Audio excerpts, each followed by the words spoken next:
This is episode 103 of the Super League Pod. Don't adjust your devices, this is a mark intro, but fear not, there's been no drunken brawl, no transfer request, and no internal disciplinary investigation. It's still your views on your sport in your favourite podcast. It's time for the Super League Pod.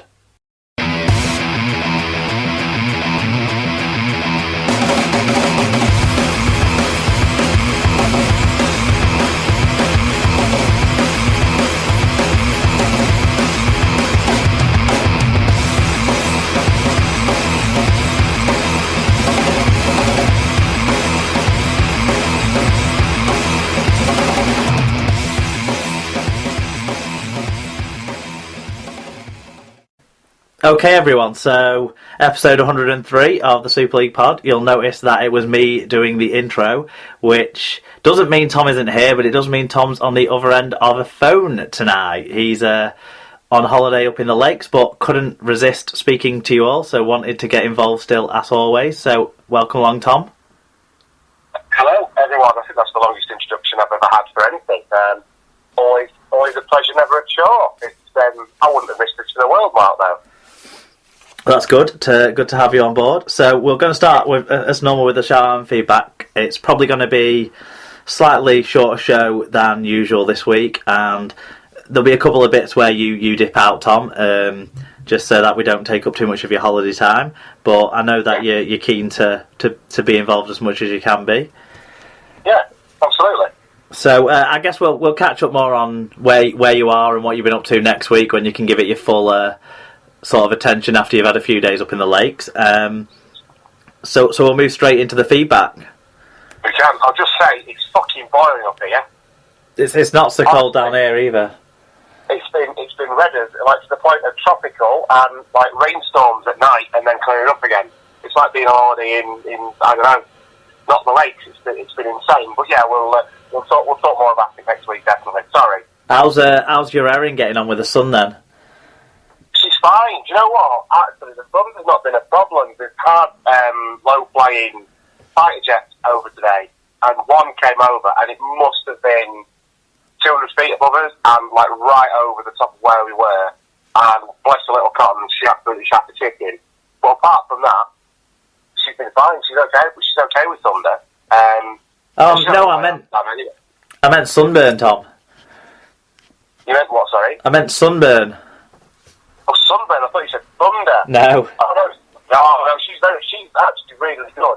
She's dead conscious. I don't know whether they built it into a nursery or whether just something she's picked up on from me and them all.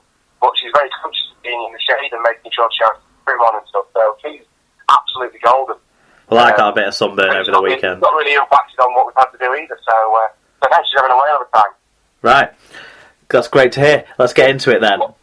Yes. Who's been getting in touch this week, Mark? We're starting with Andy Barker. He said, impressed you both sounded so well after a weekend on the beer. Loved the photos and it was good to listen again. So thanks for getting back in touch, Andy. It's been a little bit while of Andy being off, so that's great.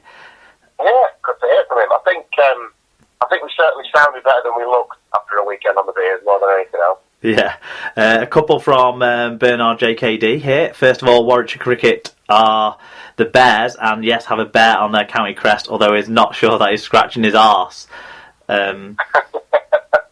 We fact-checked this. The Bears actually all chained up to a pole, so not as friendly as I thought Warwickshire was. Secondly, he said he hopes mascots are staying around, and we keep getting that scorching female kinky Viking at Widnes. Oh, there you go. Let's not get rid of that then. Just Widnes ARLSC then. No, I think there's perversions there with Bernard that maybe he needs to address with his therapist rather than with us on the podcast, Tom, if I'm honest. Do you think that's where the perversion ends, though? He just likes the kinky female. What are the people that fancy teddy bears or are they called cuddlies or something? I don't get like dressed up as animals. I don't know. I think they're called furries, and they get right into like being dressed up as cuddly animals. Well, maybe Bernard got proclivities in that direction. Did you see that show the other week with people who act like dogs? Exactly, yeah. That was messed up. Okay, Wally Frogmore, talking of messed up, he said, I love the PC rant on Super League Pod. The not being allowed to tell jokes that push the line speaks to the situation I find myself in. Laughy face emoticon. Yes, we do. Well, first of all, it's emoticon, but yeah.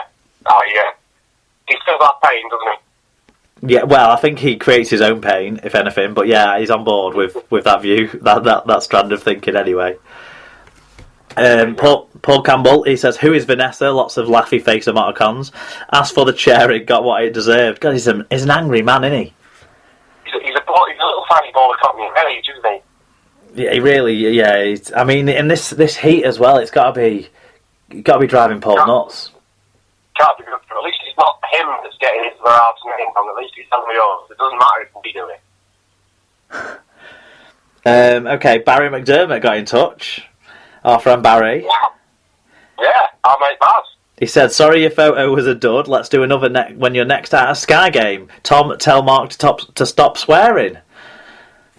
Well, you said to Marcus. Well, I think we both swear, don't we? But do you think this is one of those kind of faux invites and things where sort of say, oh yeah, the neighbourhood top around, but they don't really mean it. And just being dead polite, but then the socially awkward bumping recipients of that invite take it on face value, and we're going running up to him or trying to get hold of him when he's trying to do his day's work at the next Sky game that we're at.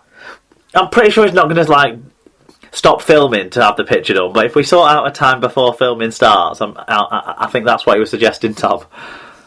I think he wants us on Sky. I think there's a little niche for us somewhere. Yeah. Is that the guy now has got our foot in the door with Barry. Is that why he wants us to calm down the swearing, so he'll have an easier sell to his bosses when he tries to get us on the show? He's taking us under his wing, Mark. You might be right, Tom. But you're gonna have to speak. You're gonna have to speak a bit slower though, because I'm not catching you. Okay, I will speak a bit slower. Alan Walker got in touch. He said, "Hi guys. Puig out Ober is pronounced like Puch Ober, so I still pronounce it wrong. So it's not Albert. It's Ober. So it's not even the same name as Lucas Albert. Anyway, he says." Puig, or Puch, is a typical Catalan family name. His name reversed because the French got confused, so it seems unlikely that Lucas Albert is related to Aubert Puch. But then again, you never know. More on pronunciation. Bruno on the radio France Bleu calls your friend Eloi Pizza Boy. The family have a nice restaurant in Canet Plage that does a nice pizza. Mind, he calls Big Willie, and I don't know if he gets the joke. I'm waiting for him to call Toddy Pisser Boy. I'd wet myself, literally. That's hilarious. I like it. I always like Alan's messages. I never don't like it. And they're almost always correcting us on something, which is what we need to knock us down a peg or two every week. It is. Oh, Dave Cantrell, what's he been saying? He says, just got an email from the RFL asking for feedback on the Summer Bash. At least they're doing that right. Getting post-event feedback is really important to organisers who want to make things better next time. I'm going to make a point of grumbling about the lack of advertising. Everyone else should too. Very good stuff. That kind of sounds quite nicely into what we were saying about being proactive about helping to develop rugby league at different levels, doesn't it? So if you get the same amount of day, then that's your opportunity to kind of jump on your little soapbox, isn't it? Yeah, I didn't, because we bought our tickets on the day, didn't we? Or some sort of way like that. We didn't get them through the RFL this year, so didn't get the email. But no. Certainly if they're listening to this and they want us to give them feedback, we will do. And, I mean, yeah, there was a lack of appetite. I mean, you as a fan of a championship club, did you find much coming through from the club about buying tickets for the event? Yeah, the Bulls individually were plugging it very well, and I think because they know that they've got, the foundation of a support system at the Bulls, and a lot of support, that it's quite easy for them to market. And I think the proof of that was in, the number of Bulls fans that there were, in the South Stand. But I think from an individual club's point of view, they took marketing they took that responsibility seriously. It's just a shame that you don't see it reciprocated by the governing body as much as it's a great day out for the championship club.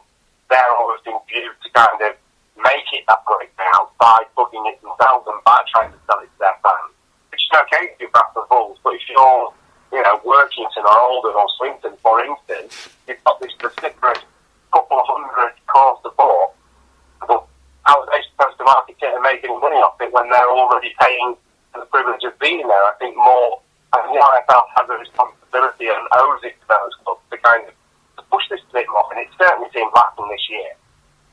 Yeah, I agree. And it needs to be looked at a little bit more, the promotion of it. Okay, right now, Tom, we've got a run of ones about sort of what people have referred to as my rant last week, kind of about rugby league fans as a group of people who don't like buying tickets to go to events. So I'm going to roll through all of those now, sort of, and then we'll catch up on our thoughts at the end of them.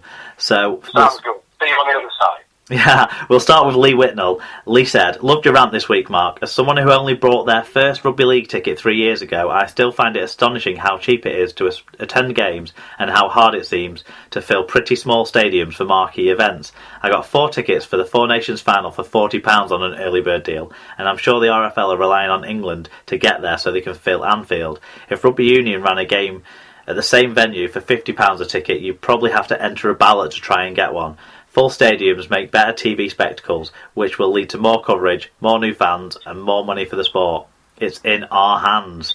Wally Frogmore said, "Are rugby league fans the worst enemy to league itself? It's interesting hearing Mark talk about the lack of support shown for days like Magic Weekend and Summer Bash in the UK. We are the first to complain about not being taken seriously compared to other codes of sport. Yet instead of getting out to games, there's a mentality of, fuck it, I'll watch it on the telly. It is no different in the NRL with fans over here doing the same.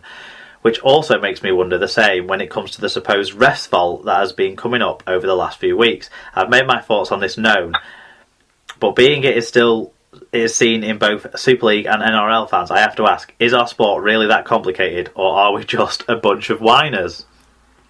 Dom Hodgson, at The Hodge on Twitter, if you want to follow him, I would recommend it. He said, "Totally agree regarding the empty seats at the Bash. Had the family round that enjoyed the games but commented on the lack of attendance. What does it say when Union tickets are going for 200 plus a ticket and last year's grand final tickets were on Groupon for a tenner?" Moving on to Fatboy Rob. He goes on to say, "Good point about supporting lower rugby league. I'm going to watch some part-time rugby this weekend. It's ages since I've been to Odsal, ... winky face emoticon." David Brown at DonsFan12 said, "Just caught up on this week and couldn't agree more that Mark's rant. Shameful test matches and Magic events aren't sold out." And then we've finally on this, we've got Rich Langley with a slightly different view to the sort of rant that we went down. He said, "With regards to getting more people out to watch rugby league games other than their main team, whilst that's an admirable idea, is it realistic? People have limited leisure time, and if some of that is already devoted to one team, getting them to give up further time to watch another is going to be hard. Having people to stay in the stadiums after their team has played at the Bash or Magic is something to aim for, and although it's tough to pin down how we can do this, it has to be one of the main aims of the RFL marketing team." Yeah, I actually think that's a really sort of sensible tempering point. It's quite easy to rail against the whole idea of you only support one team, we should get out and promote the sport. But yeah, there is, all the things in life, I guess, than rugby league is as hard as things to admit. So it is a very salient point that Rich makes, isn't it, really? But I think there's always going to be a way weekend, there's always going to be the odd one that you can or can't make that you would sacrifice. And from my point, that would be the time that if you've got the opportunity to do so, then why not? Strike out someone new and different and experience rugby league at a different level and support the sport in a different sense. But I do totally take his point. Yeah, definitely, and it's good to get the balance over all that. But in terms of the big events, we know when they are, we know where they are now, and what the ticket prices are. I think that's slightly different, I suppose, than trying to go and see something different on a weekly basis. But like Bry's been doing and stuff this year, Bry Davies. But get your tickets for the big events, I suppose, is still a slightly different message. Okay, Joe McCourt, he sent us. Was it on Facebook? This message came in. I think so. I remember reading it, so it might well have been. Although I've been trying to read the emails a bit more immediately than I have recently, so I'm guessing Facebook. Joe says, "All right, lads, it's Wire Joe 90 here. Just wanted to congratulate you on another awesome pod last